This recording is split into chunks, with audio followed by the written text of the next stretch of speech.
This student said Jesus sinned because of the Pharisees' view. Watch as Cliff answers him.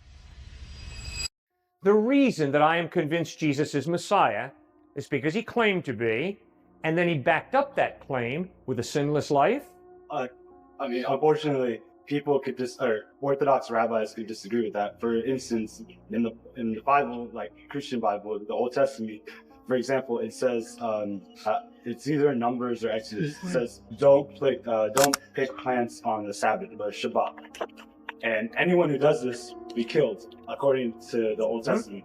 Yeah. Here, according to the rabbis or Jewish people, the Jewish religious people at that time, here's a man who's not only picking plants on the Sabbath, but he's saying it's completely fine to pick plants on Sabbath. So to them, that would be considered a sin and not perfect. And in addition to that, in the book of Exodus, in the book of Ezekiel, all in the Christian Old Testament, it says, no man will die for another man's sins. A man dies for his own sins. Sons won't die for the father's sins. The fathers won't die for the son's sins. Every man dies for their own sin. So that's why they don't believe that another man can die for their sins. So that's why they don't believe that, Jesus died for their sins.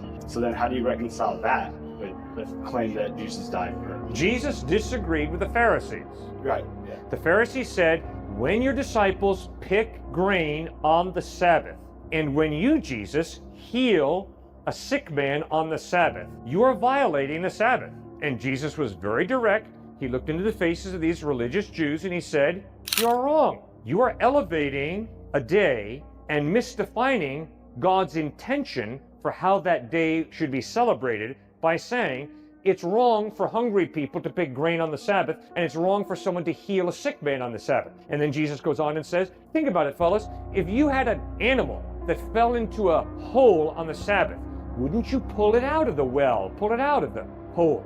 And the obvious answer was, well, yeah, we would. And so Jesus goes on and says, well, if you can do that on the Sabbath, why are you raining on my party for healing a sick man on the Sabbath? And what did the Pharisees and Herodians do? They went out and plotted how to kill Jesus. Rather strong disagreement they had, I would say.